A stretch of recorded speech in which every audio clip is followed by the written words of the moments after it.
Captain Ehsan Khalid, thank you for joining us on a very important podcast. We are here to discuss the crash of Air India Flight 171. The report has come out, it has created a lot of interest internationally. At the same time, the report has raised many questions. Now, I want to ask you, you have gone through the report. What is your impression? My impression is that the report is accurate, but it looks like it is not giving all the information that people want to see, want to hear. And in that sense, it might be creating some kind of confusion. Thank you for inviting me for such an important dissection of a very sad event. Uh, yes, the AIB report came in and it took the 31 days of deliberation to come to whatever conclusions they have come. And like you said, that it has closed all other possibilities and speculations, but it has given rise to more speculations which were not there before. In that, the pilot community feels that the entire CVR recording, if it was to be made public along with the AIB report, because there is no analysis on CVR recording. Okay, it's a transcript. It's an audio record of cam 1, cam 2. These are the channels. So there is a channel that records for the pilot flying left side. There is a channel that records the right side. There is a channel that records the cockpit environment. So there are 3, 4 channels and they have time-based transcript. If that was released, these speculations or insinuations or smear campaign were not, wouldn't have been there. Because, a pilot as a community feels that they are the goalkeeper of flight safety. Rest everybody is like a manager, they could be organizer, they could be forward player, but the goalkeeper is the pilot. And if we fail, then along with us, there are many lives that go. That is why pilot community is more hurt. Captain Khalid, you have been with the Air Force. You have flown for the Air Force. After that, you have flown commercial airliners, and you have flown the 737 as well, which is very similar. The whole structure of the thrust lever and the fuel cutoff switch, which is the main topic of controversy or focus, is very same, is similar to the 737 and the 787. They are both absolutely the same. So you know exactly what could have happened. It is still in the speculation realm. I know that the report is incomplete. That is why it is very difficult to come to a conclusion for someone who has not actually heard this cockpit voice recorder or who has not analyzed the data, the data recorder. What is your impression of what could have happened as a 737 pilot? Look, 737 aircraft way back in 2018 reported to FAA that the fuel switch locking mechanism could fail and the failure rates were probably high. So they said that, we need to correct this particular thing, check and correct it.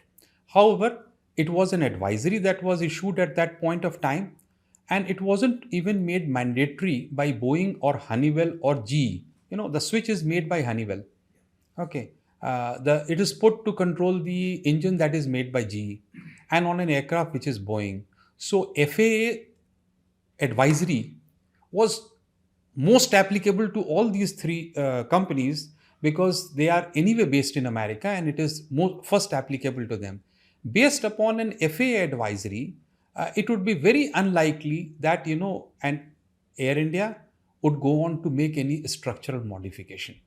However, if that FAA advisory was that credible, then DGCA could have sent out their own advisory or mandatory circular, which has been done now, right, to check or to confirm that the switches are safe.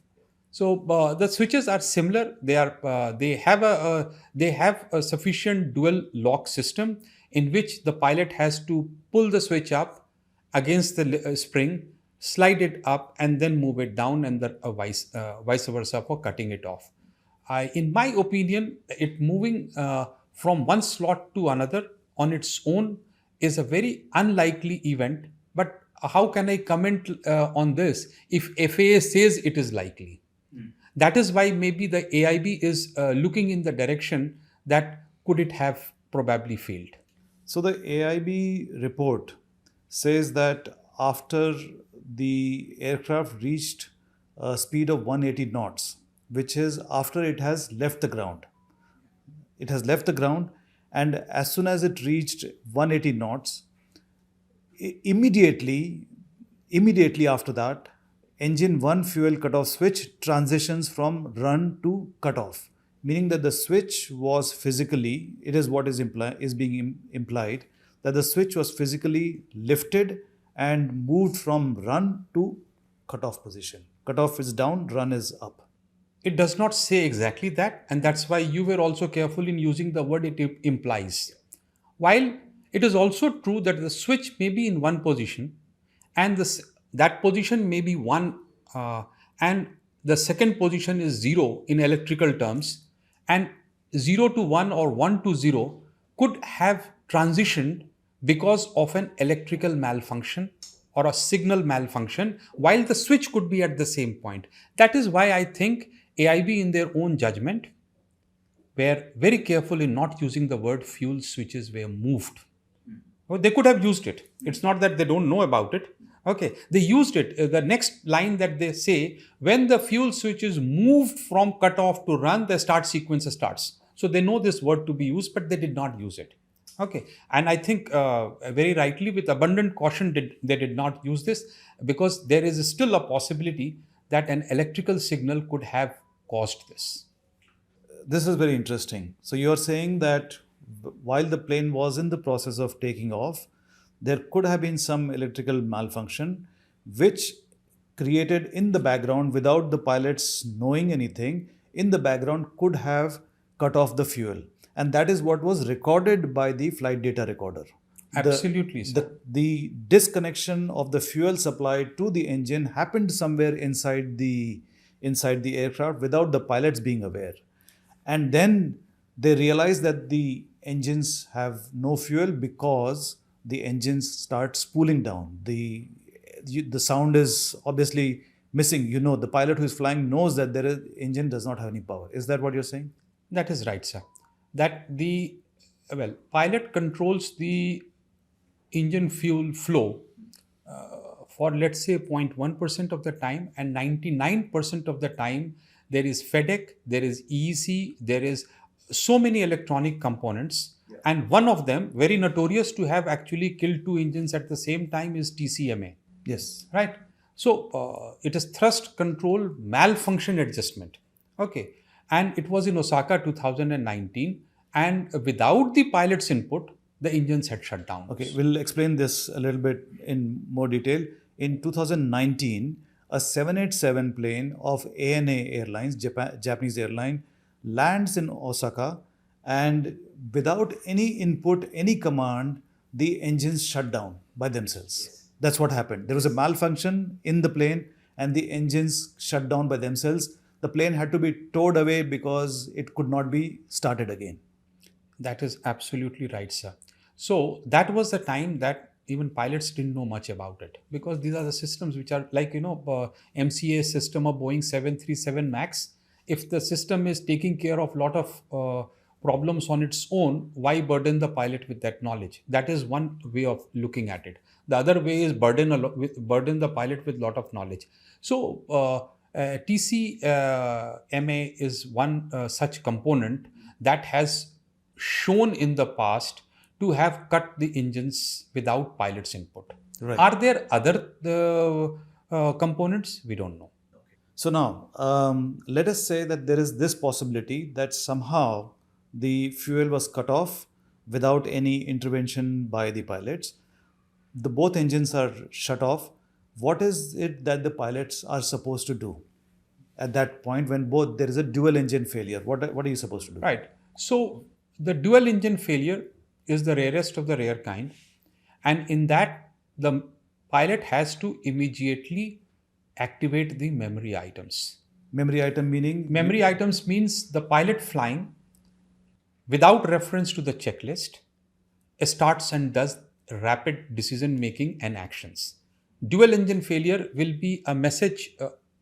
There would be loss of power, there will be loss of aircraft control, right? A controllability.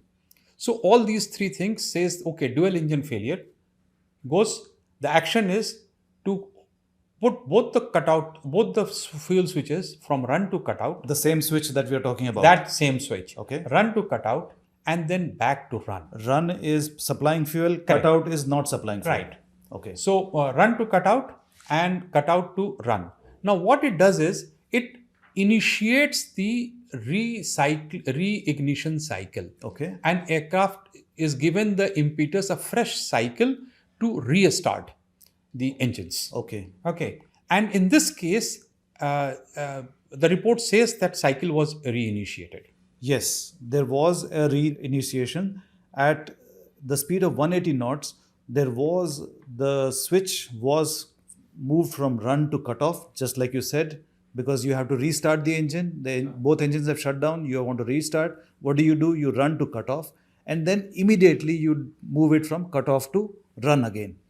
But in this case, there was a 10-second gap between run to cutoff and cutoff to run. Why would it take so long if you are in a dire emergency situation where you need to restart the engines? Yeah, so that is why the all the confusion that we have. If we had the entire cockpit conversation, what was happening in those 10 seconds? Was it analysis? Was it checklist? Was it controllability of the aircraft? Okay. Was it, Kundar, who was seated on the right seat, was flying? Okay. When there is a failure, then the senior pilot says, okay, my controls. Then he takes over the controls, and then the whole thing starts. So is that the time that is there? We don't know. Yeah. Okay. So my only humble submission is that, if we had those details, we wouldn't be asking so many open-ended questions. So what is the reason you think that the preliminary investigation report has not released the transcript? It is a very short flight, 30 seconds. Why wouldn't they release the transcript? I have no clue. Maybe this is all they have.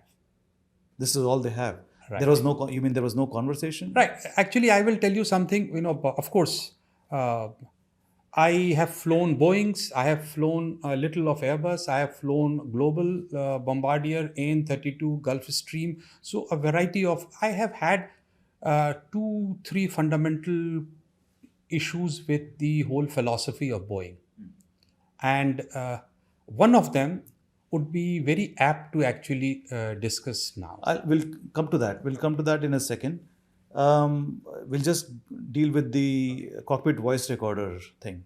Now, if there was a major problem going on in the cockpit, there would be some conversation, not chit chat, but there would be very professional conversation between the pilot saying my controls, because that is his duty. He has to take over control. Correct. Right? So we don't know whether that happened. There is an ambient sound mic which captures everything that is happening in the cockpit. When the switches are put from run to cutoff or cutoff to run, it makes an audible click. Right.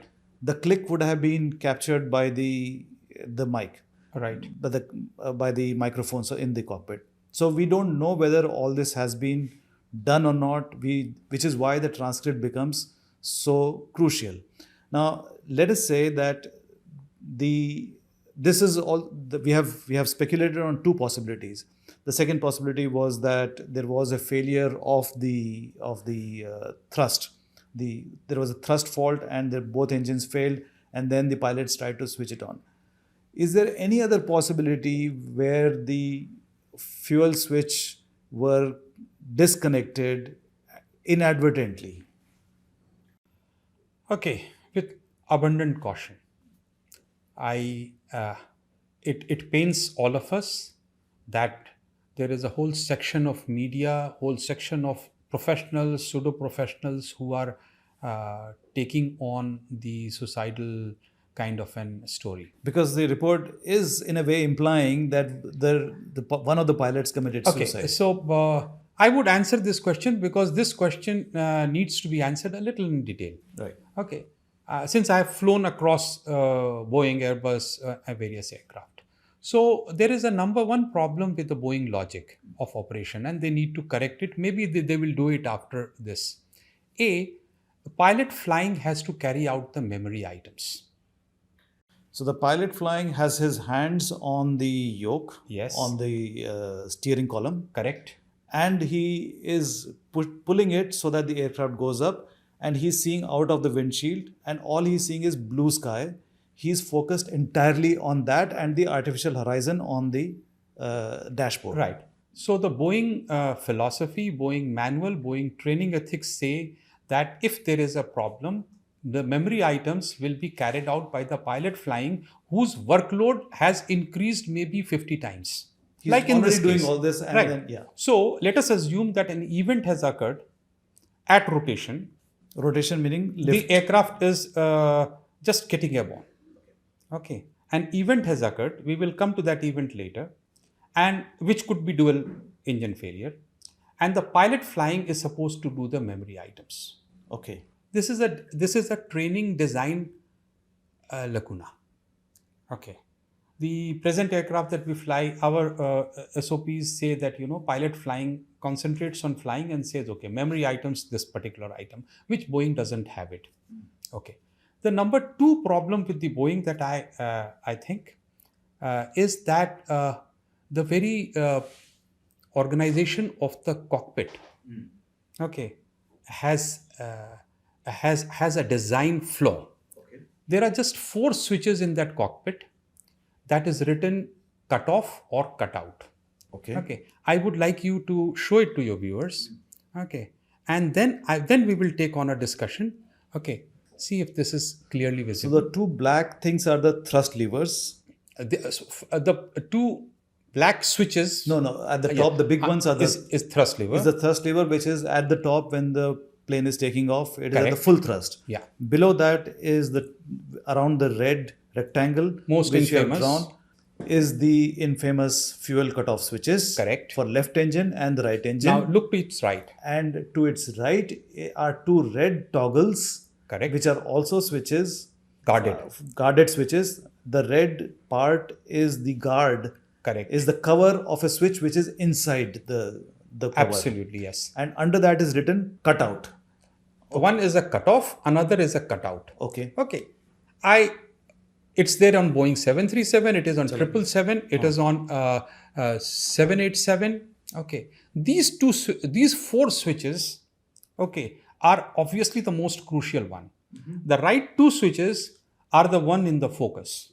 Yes. Left 2 switches are stab, trim, cutout switches. Stabilizer trim switches. Correct. Stabilizers are the ones which are at the back of the aircraft, at the tail, on the tail of the aircraft. The whole tail. The whole tail is stabilizer. Right. And what does it do? Okay, so what happens is when you want to lift the aircraft, there is an elevator and a stabilizer. They turn like this and create a downward force so that the nose comes up. Okay. So it is controlling the nose up and down motion by its motion and the lift that is being generated. This is what it does. Right. So that lift stabilizer is being controlled electrically by the pilot. Okay. Okay. And by the yoke. By the yoke.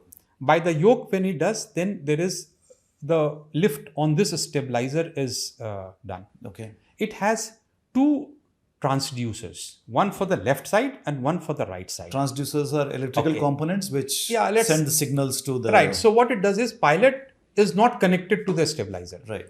Pilot moves control, it becomes electrical signal. That electrical signal travels 130 feet behind.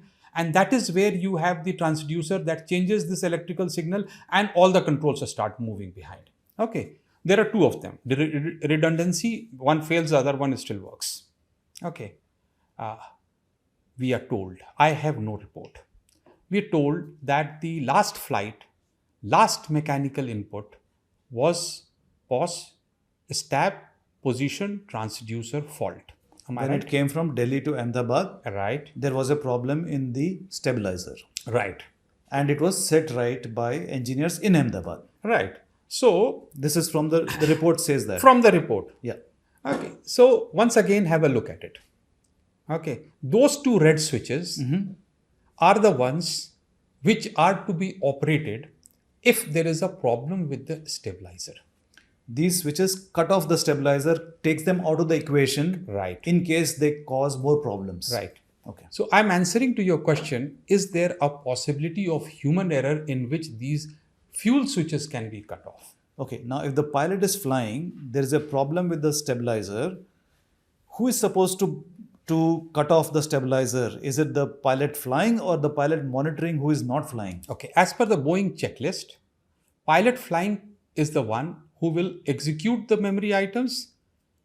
He doesn't need to confirm from the other pilot, and the other pilot is in no position of knowing that there are uncommanded forces on the control column. Because his hand is not on the control column. That is right. So, what is the memory item? In this case, hold firmly, disconnect the autopilot if autopilot was connected, and if the forces continue to be uncommanded, both cutout switches off. So, Stab, trim, cutout switches off. off. So To cut if the co-pilot is flying, the first officer is flying who is sitting on the right seat, he will continue to hold the column with his right hand and with his left hand reach out All right. to his left, go over the fuel cutout switch and then flip open the guard of the stabilizer switch and then switch off both the stabilizers. Unfortunately, that is how Boeing tells pilots to be trained. Okay. Is there a possibility that by mistake he could have switched off the fuel instead of switching off the stabilizer? Okay, you were asking me if there is a human error possibility. Okay. They are so closely located. So I said in the beginning, I have a problem with the design philosophy of Boeing, where these two switches, let me tell you, if there is a Sahara, like Siberia, where people know very less of the cockpit, it is these flight control switches. Just to let you know, these flight control switches were also the ones that were the solution for Boeing 737 MAX problem. Okay, what I'm saying is that, God forbid, if there was a human error possible, this is where it was possible. I'll be the devil's advocate. Yeah. The pilot switches off the fuel every time you take off and every time you land, once you reach the gate. Yeah. So you have a feel for the two switches. You know how it feels, you know how it clicks, you know how it pulls, how much pressure it is applied. But when you do the stabilizer switches, they are of a different nature altogether. They have a cover, you have to flip open the cover and pull them off. It's a different feel. How can you get confused between the two? You asked me that is there a human error possibility that one could confuse, since there are 4 switches, they have to be moved in the same direction, and if their locking mechanism, like the FAA says, was not something which was very nicely done, and they go and put it down and it actually does this way, possible. Yeah. Also, there is a dictum that if everything else has been ruled out, then the only remaining possibility, however improbable it is the answer, is the cause. That's what they say. So if we are ruling out everything else, then this remains the only possibility. But we don't know. We will not know until the report. I would take on this question without dodging it. Yeah. Okay. There are enough people who are talking about suicide. If Kundar was flying with 3,000 hours of experience and with lot of caution, I say if the pilot on the left seat wanted to kill the switch and did kill the switch at time 42, Kundar would not have come to know not in 30 seconds, not in 30 minutes as to what has happened. You have to understand that the biggest aircraft has suddenly become glider. Okay, his role of flying the aircraft has increased like 100 times. There are 50 messages coming up. All the warnings are sounding. All the lights are on. If you ask Kundar his name, he wouldn't know. So there is no way he would have guessed that the fuel cutoff switch has been operated. We are not trained, in case of an engine failure or fire, to look inside the cockpit. We are not trained. Okay. For that matter, we are never trained to look at the position of the switches because they could move on its own. Okay. So that particular premise is, so if the pilot flying was wanting, pilot monitoring, in this case Sabharwal, wanted to do this particular thing, there would not have been a discussion in the cockpit because the other guy would not have known. If the pilot flying wanted to do it, okay, I think we would have had more conversation than this. If the pilot flying Kundar on the right seat, if he had switched off the two switches, There would have been more conversation. Yes, it would not have been simply did you Yeah, cut off did the you why, do it and why why did you did you cut do off it? the No, switch? no, no. It is not. It is not a talk over a cup of coffee. Yeah. Okay. These are the last two sentences that they talked, and then they gave a mayday call. Yes. Okay. Sabharwal was a nice person, and probably we all are in part of the game aviation. Okay. Honest human error is acceptable, right? We learn and we improve upon it. In this case, if Sabharwal did realize that there was an honest human error on the part of Kundar, he went on to put it to run, okay, and gave a mayday call. That's the best he could have done. But again, this is our speculation. It is, and I'm speculating in this direction only because people are throwing in a suicidal angle. Suicidal angle. Yeah. I simply don't understand why the preliminary report does not have the verbatim quote from the cockpit voice recorder. Why should they paraphrase it and say one pilot said, "Did you cut off the switch?" and the other pilot said, "I did not do so." It makes no sense to me. Does it make Yes. sense to you? It does not. When you listen to the CVR, it's not like, a very well curated sound. Okay. Hey, did you switch off? The other person will say, why did you switch off? Okay. I say, okay, cheer up. The other guy puts the gear up. We are not supposed to use this word, okay, in the cockpit because it can be construed wrongly. Therefore, verbatim CVR recording, okay, is mandatory. And it wasn't mandatory if people were not talking about suicide. Right now, probably they are looking into the social profile of the pilot, Yes. their family background. Yeah. Okay. Before you look into those, shouldn't you look into the CVR first? Yeah, that's a very good point. And have the pilot's family said not to release the CVR? Don't defame them. Don't release the CVR, but go and everybody talks about that they killed 240 people. Yeah.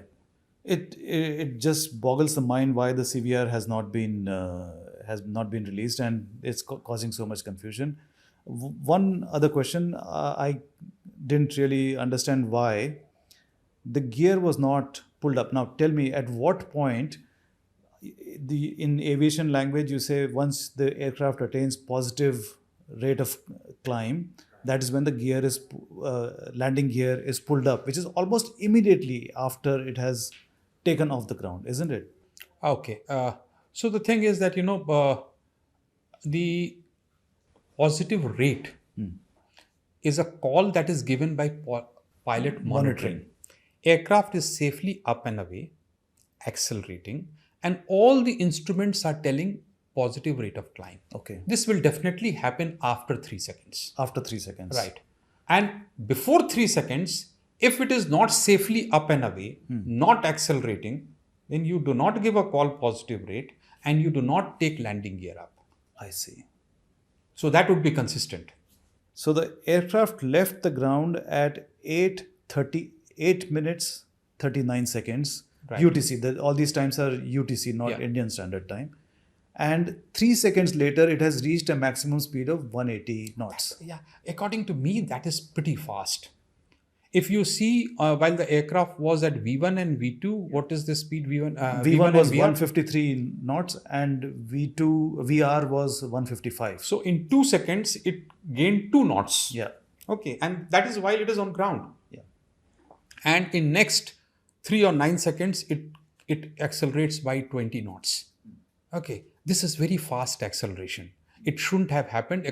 I haven't flown 787, but I know for sure it is heavy, hot weather condition, and this acceleration rate is fast. Now that really we do not have again information. What was the pitch? Pitch means aircraft Angle, altitude, yeah. right? So if you see the pitch, if it was supposed to be 13 degrees, was it 8 degrees? Was the pilot actually struggling to raise it up and it wasn't coming up? Okay. There was some, We have mechanical, electrical, and biological. These are the three machines which fly the aircraft. When we started the aviation way back in 1903, that's when the Wright brothers came on. So my flight simulator brand is Aviator 1903, where I take people who want to learn about flying more. 1903 onwards. So initially there was problem of mechanical nature. Things used to break. Correct. As humanity learnt better, mechanical removed, electrical came in. Okay, now electrical and mechanical made electromechanical and computer put together. We have problems now on this. Mechanical problem is very less. Okay, but biological we haven't improved much. Humans are prone to make errors. Okay, when the workload. So whenever there is a mechanical problem and the biological machine is put to test, you are likely to have problems, and that is acceptable part. So the whole thing in this one, whatever be the problem, okay, and because it is right 3 seconds away from the ground, okay, the decision have to be made, and they have to be made really fast. Okay, and well, we have the most learned judges.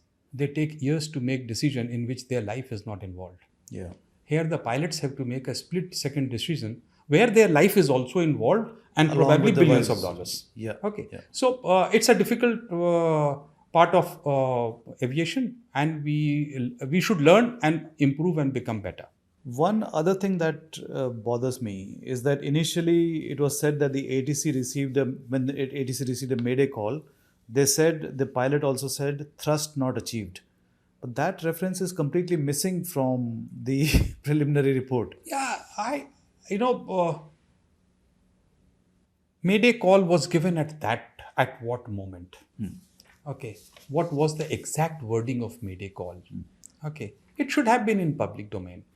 Yes. Okay, well, AIB could say that we are trying to protect the reputation of airline or the pilot, which is same, right? In that case, they won't disclose what was talked, because there were things they were talked. They won't like to go it public, because the family members would feel bad about it. Here, I don't think anybody is feeling bad. They're saying you let everything come out.